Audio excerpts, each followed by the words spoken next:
Andrea, tu fais quoi là? Tu crois que tu travailles à Payot? Non, mais ça m'a donné envie de faire un peu d'ordre dans nos livres là, parce que c'est pas très joli. Ouais. Bon, Payot justement, anniversaire. Hein. Oui. 20 ans qu'il célèbre, donc 20 bougies qui vont souffler du 6 au 9 novembre. L'occasion d'aller voir cette librairie, de savoir quelle est sa spécificité. Tu sais, il y a eu plein de changements depuis le départ de Pascal van der Berg, directeur médiatique de Payot. 2 co-directrices ont repris justement cette entreprise. Et puis, à Nyon, c'est David Morisset, nouveau gérant du lieu également, qui nous a fait la visite. Donc, je vais aller à sa rencontre. Bon, et bien alors, à tout à l'heure, Andrea. À tout à l'heure. Bonne route et bonne lecture, surtout. Et puis nous, en plateau, eh bien, on vous parle de sujets de société. Et oui, La Poste, tout le monde en parle depuis une semaine. La Poste a confirmé vouloir fermer 170 bureaux de poste dans tout le pays. Son porte-parole s'exprime sur NRTV aujourd'hui. Et puis on va vous parler du collectif Nyon Stop 5G, eh bien, qui a déposé un recours contre une antenne qui devrait avoir lieu donc dans le quartier des Plantats. On en parle aujourd'hui dans Fais voir ta région. Bienvenue.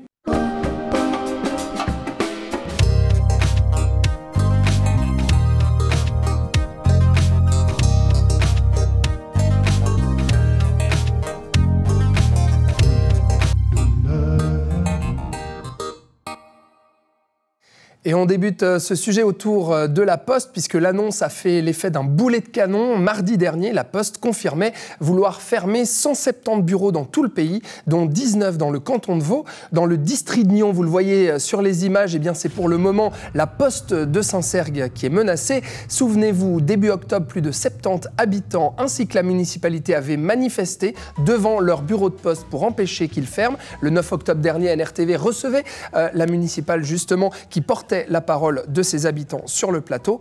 Et depuis une semaine, depuis cette annonce nationale, eh bien des politiques montent au créneau et une pétition a déjà récolté plus de 11 000 signatures à l'heure où on parle pour empêcher cette nouvelle stratégie de La Poste. Avec nous en plateau, nous recevons Stéphane Dauner qui est le porte-parole de La Poste. Bonjour Stéphane, merci d'être avec nous. Bonsoir.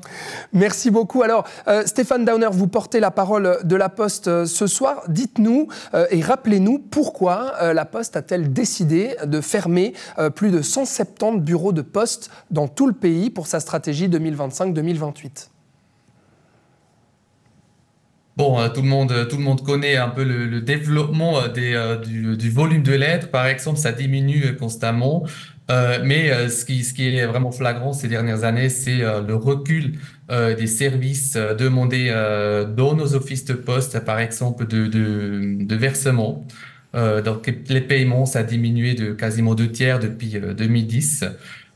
Et puis, de manière générale, on peut dire que les opérations classiques demandées dans nos offices de poste ont diminué dans le même temps d'environ de la moitié. Donc, ça serait criminel si La Poste ne ferait rien. D'ailleurs, c'est pas la première fois qu'elle transforme des offices en des formats avec partenaires. Donc, ça existe depuis des années. Et c'est pour ça aussi que je trouve que c'est important de dire qu'on va pas uniquement fermer des offices de poste.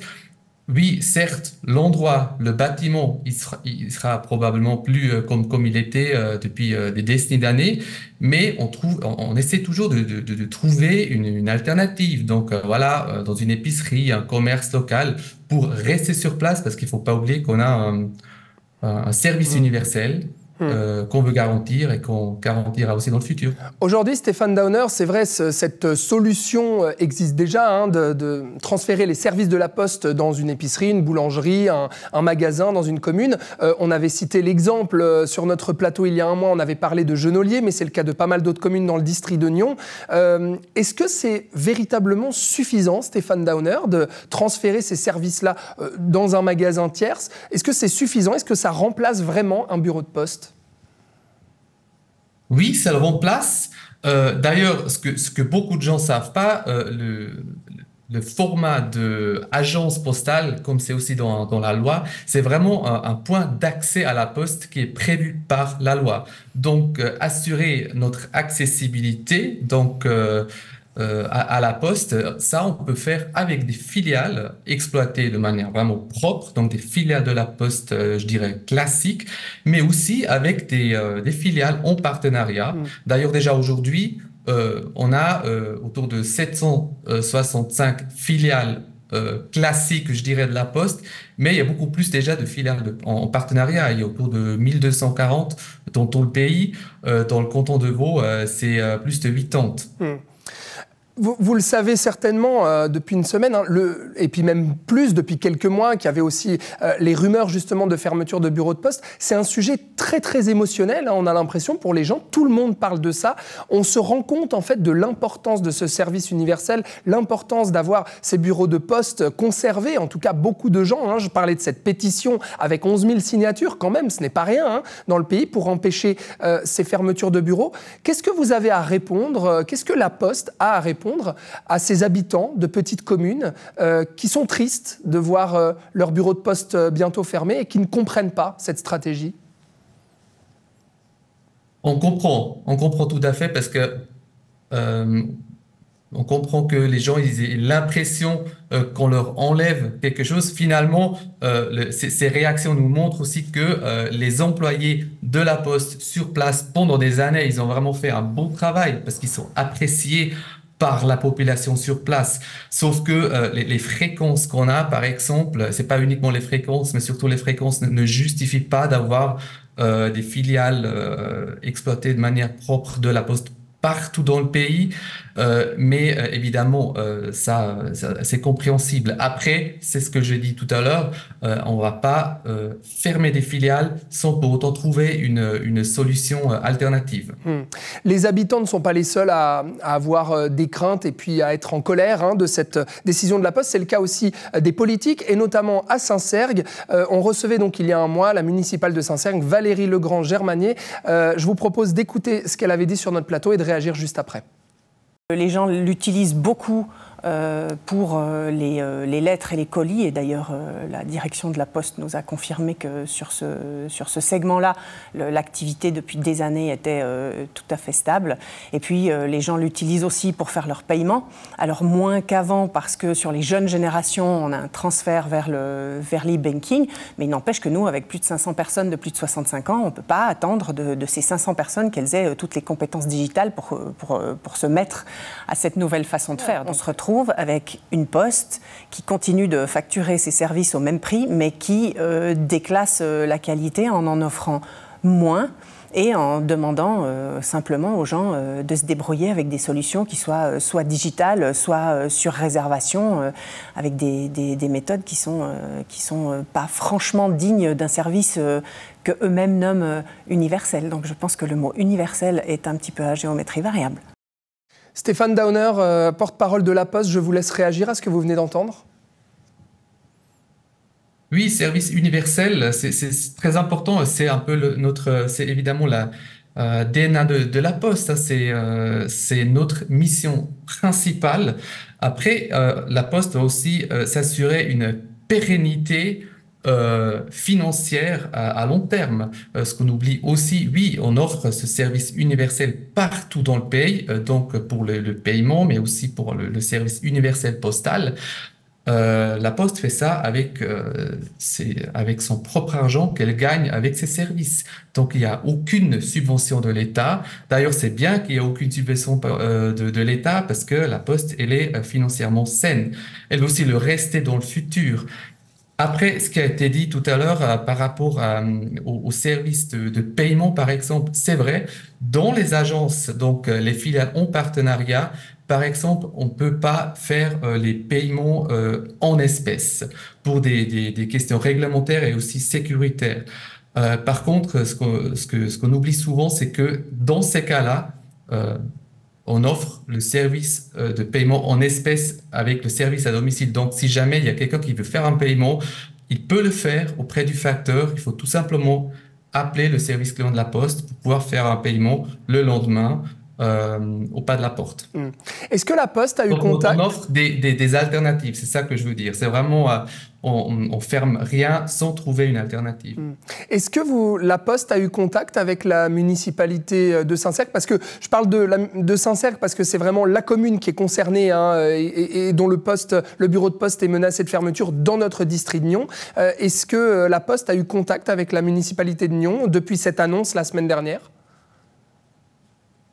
Alors, je peux pas vous dire maintenant dans les détails comment les contacts se font parce que ça se joue à plusieurs niveaux, mais de manière générale, je peux vous dire que on va rester en contact, en dialogue avec les communes.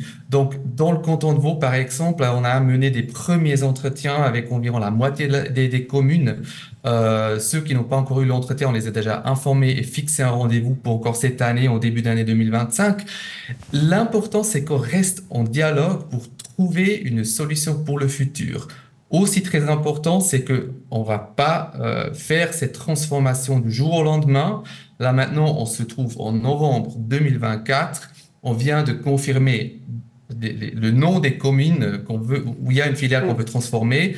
Et justement notre stratégie là-dessus, porte 2025 jusqu'à 2028. Donc on a encore du temps. Évidemment, on veut transformer au plus vite. Mais c'est pas du jour au lendemain non plus.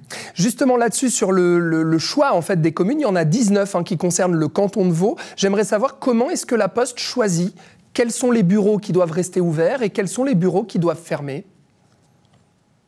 Alors, la Poste, elle cherche toujours un équilibre au niveau régional, mais aussi national. Hein. C'est ça qui est important. Donc, c'est vraiment par région, c'est du cas par cas. On peut pas uniquement regarder, par exemple, les chiffres, les fréquences et tout ça. C'est aussi tout ce qui est autour.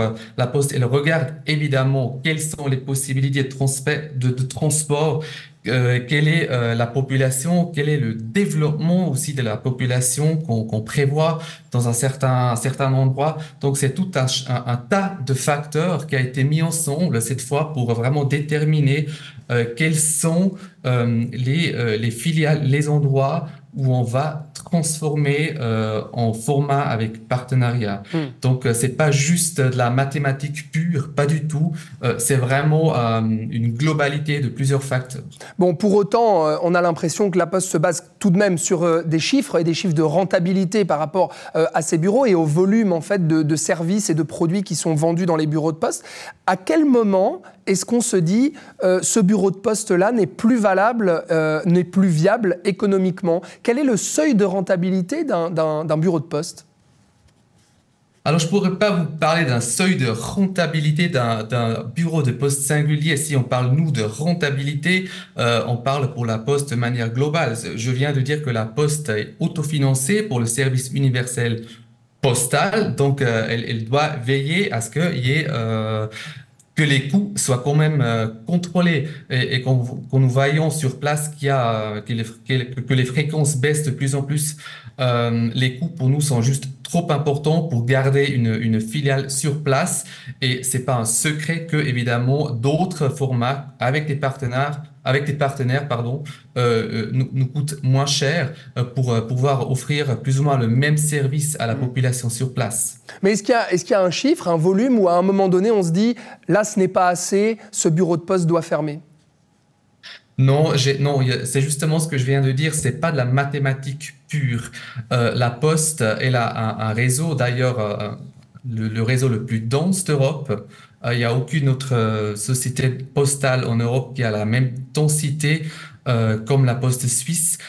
Évidemment, on veut le garder. D'ailleurs, on a aussi dit qu'on va investir 100 millions de francs dans notre réseau. On va moderniser les filiales qu'on va garder. Donc, on peut aussi le regarder sous cet angle-là. Si on dit qu'on va transformer 170 filiales, mais ça veut aussi dire qu'on veut, dans cette période stratégique, garder plus ou moins 600 filiales où on va investir dans de nouveaux formats, dans la modernisation pour offrir un service de qualité à la population. Stéphane Dauner, porte-parole de la Poste, ma dernière question au sujet de cette pétition qui circule pour empêcher de faire fermer les bureaux de poste dans le canton de Vaud spécifiquement. Hein, ce sont 11 000 signataires déjà. Est-ce que la Poste en a pris connaissance? Et ensuite, est-ce que cette pétition peut peut-être changer les choses et peut-être changer la direction de la Poste par rapport à certains bureaux de poste? Alors, vous savez, évidemment, on a pris connaissance. C'est d'ailleurs pas la première fois qu'il y a des pétitions, mais c'est aussi un peu le jeu politique. Hein. Il y a eu d'autres politiciens qui se sont manifestés. D'ailleurs, c'est très différent d'un canton à l'autre canton, donc c'est pas du tout les mêmes réactions. Évidemment, on prend connaissance. L'important pour nous, c'est rester en dialogue avec les communes. C'est là où ça se joue, et c'est aussi pour ça qu'on fait cet appel de dire aux communes, parlez avec nous, comme ça on peut trouver une solution ensemble pour la population. Stéphane Dauner, porte-parole de La Poste, merci d'avoir répondu à mes questions. Je vous souhaite une très belle journée et à bientôt. Pareillement, merci. Et Andrea, on va retourner à toi justement, on va parler de ces 20 ans de Payot à Nyon. Tu nous fais une petite visite. David Morissa, bonjour. Bonjour Andrea. Merci de nous recevoir ici à Payot-Nyon. Vous célébrez vos 20 ans du 6 au 9 novembre. 20 ans pour célébrer la littérature. Première question David, si cet anniversaire était un roman ici à Nyon, ce serait lequel? On commence très très fort quoi. Je dirais Des souris et des hommes. Pourquoi? Pour ceux qui connaissent, je laisse un petit peu de réflexion à chacun là-dessus. Je ne donnerai pas ma réponse, je ne voudrais pas influencer. Tout un programme riche et varié avec des auteurs notamment connus de chez nous, par exemple Philippine de Créa. Pourquoi avoir fait ce programme avec ces acteurs notamment locaux? On a souhaité faire un programme qui nous ressemble, avec des acteurs locaux essentiellement, des acteurs plus ou moins connus, mais des acteurs aussi plus connus comme Fanny de Zarsan également, puisque vous citez Philippine de Créa, que nous aurons dès demain, mais nous aurons aussi Blaise Hoffman, certains noms intéressants comme Michel Laya également. Donc j'invite tout le monde à venir nous voir entre mercredi et samedi. J'aimerais qu'on parle un petit peu de cette librairie de manière plus générale, de son histoire aussi. Qu'est-ce qui nous dit qu'on est finalement dans une librairie nyonnaise? La particularité de ce lieu, c'est déjà qu'il se trouve dans un centre commercial, ce qui n'est pas le cas d'énormément d'autres librairies Payot. Avec des particularités, notamment un public cible, c'est lequel? Alors nous, on dit déjà tous les livres pour tous les lecteurs, premièrement. Effectivement, il y a des choses qui se dessinent, des tendances naissantes, comme la New Romance, qui répond à une tranche de clientèle de 14 à 18 ans environ, qui pour nous est très intéressante. C'est une tranche de clientèle qui nous demande de la vivacité, de la réactivité aussi, puisqu'il leur faut leur livre le Day One absolument. Par ailleurs, on a également ici sur Nyon, une de nos particularités, c'est d'avoir un public et une clientèle anglophone. The English Books qu'on voit juste derrière vous, quelle part de marché il représente ce public-là? Alors ce public-là, en tout cas sur Payot-Nyon, est un public qui représente à peu près 10% de part de marché de la librairie. Toujours au cœur de l'actu, on le voit avec le rayon des élections, on arrive ici, Kamala Harris et Donald Trump. Comment on conseille justement les clients en suivant l'actualité? Qu'est-ce qu'on se permet de faire? Alors, on a ici un libraire spécialisé par rayon, par périmètre. Donc là, comme vous le disiez justement, nous avons monté une table américaine. Et c'est Vincent, notre libraire spécialisé en histoire et en politique, qui nous a concocté ce choix, cette sélection. On ne prend pas parti.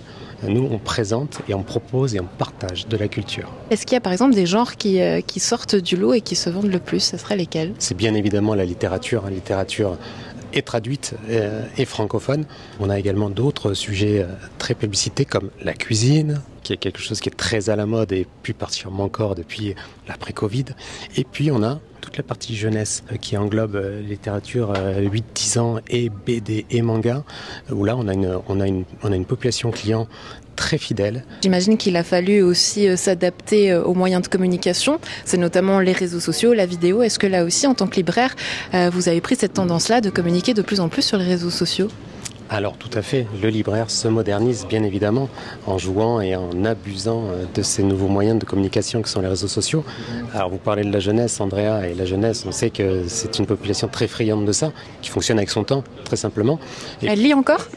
Elle lit encore, bien évidemment. Et même si elle lit sur les smartphones, elle lit également encore sur le support de base, à savoir le papier. Plusieurs rendez-vous sont proposés durant l'année par Payot avec des auteurs de la région. On sait qu'il y a eu des séances de dédicaces, notamment avec Florian Séguesser, Christophe Vallat ou Philippine de Créa. Quelle part de marché est-ce qu'ils représentent ces acteurs très locaux ici dans votre magasin? On ne parle pas de part de marché pour tout ce qui concerne les événements. Les événements, pour nous, c'est l'occasion de transmettre à notre public. Nous, ce qui compte, en fait, c'est de promouvoir la culture, de la faire vivre et de créer de la rencontre. Pour les 20 prochaines années, qu'est-ce que vous souhaitez pour cette librairie, vous, en tant que gérant de cette librairie? Au-delà des 20 prochaines années, parce que Payot-Nyon, en fait, c'est 20 ans, mais je souhaite bien plus encore devant lui, à l'échelle des 150 ans du groupe. Moi, ce que je souhaite, c'est toujours la même chose, continuer à satisfaire nos clients, continuer à leur donner et à leur transmettre du plaisir de lecture, du plaisir de partage entre eux aussi, toutes générations confondues. Merci beaucoup Andrea pour cette visite de Paille-Oignon à l'occasion de leurs 20 ans. On ouvre tout de suite une nouvelle page de société.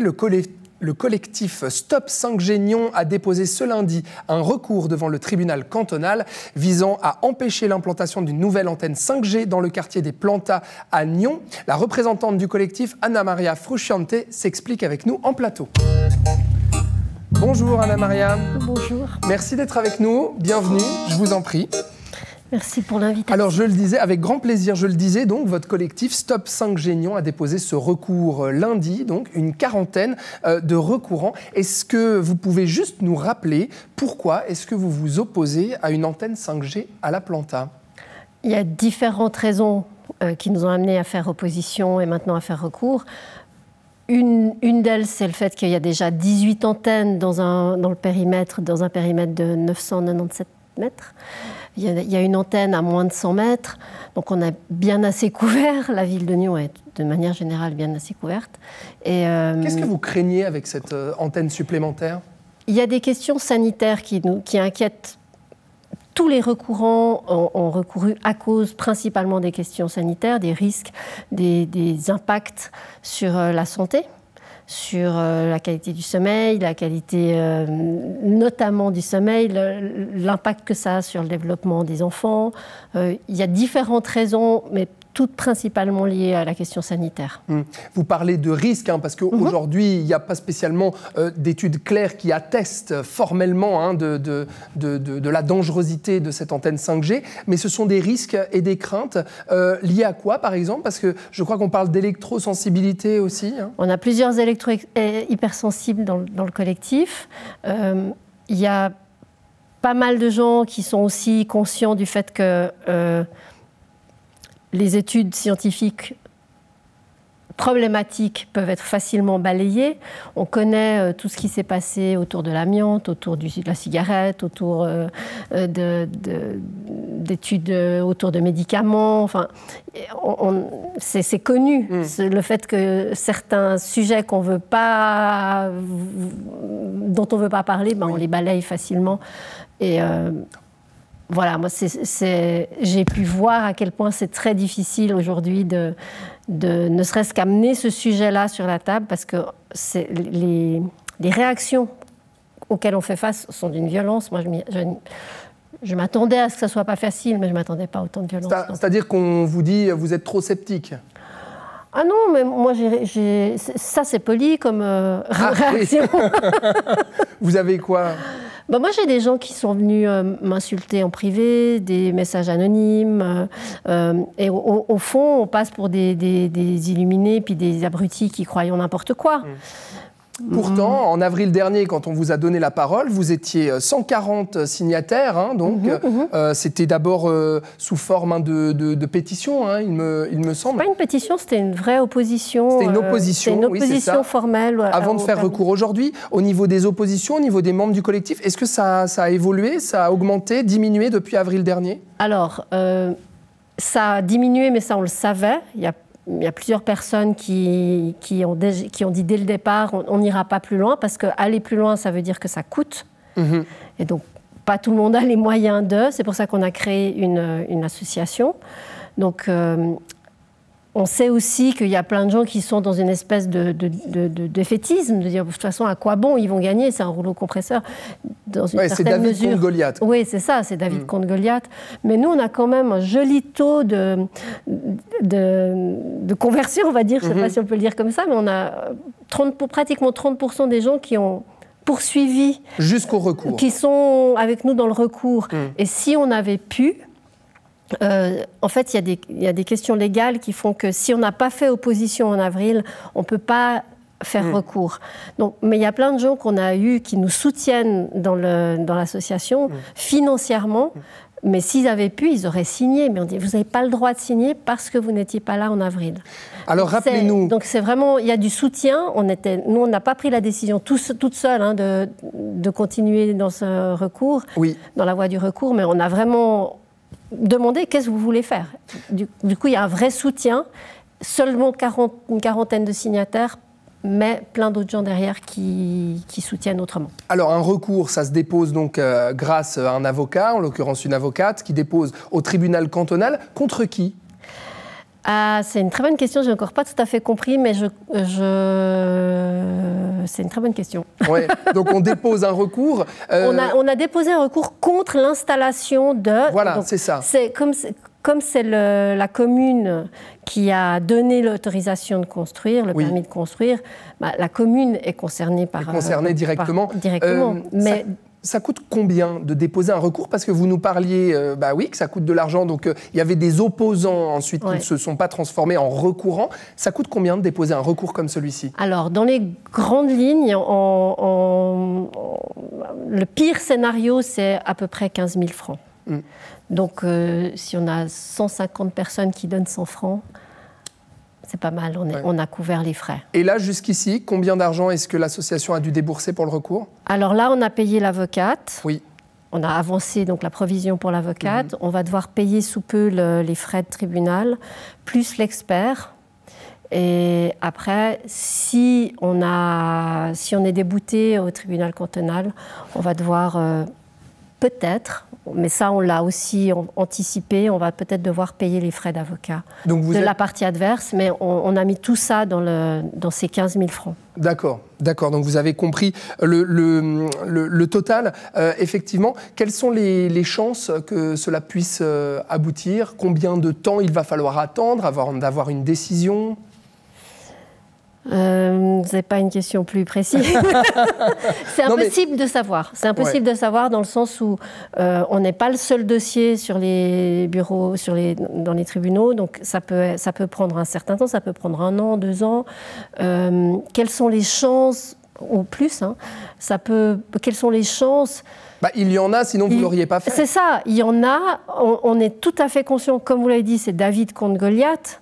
Donc après, il y a des chances. Je n'ai pas envie d'aller dans trop de détails techniques, mais il y a des calculs qui vont devoir être refaits, qui pourraient amener au fait que l'opérateur décide qu'il ne poursuit pas ce projet parce qu'il sera plus rentable.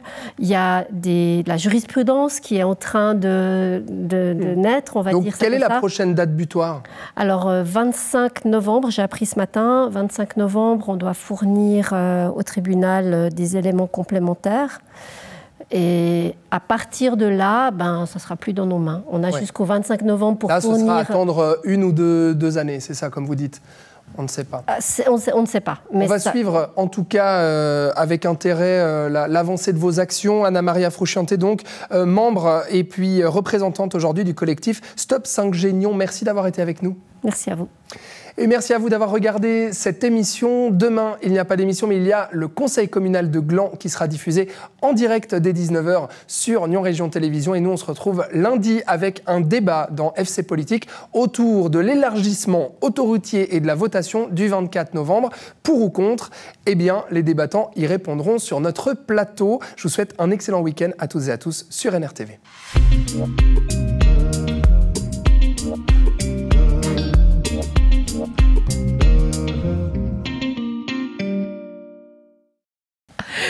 Je suis là, Alexandre. Je t'ai manqué? Oui, effectivement.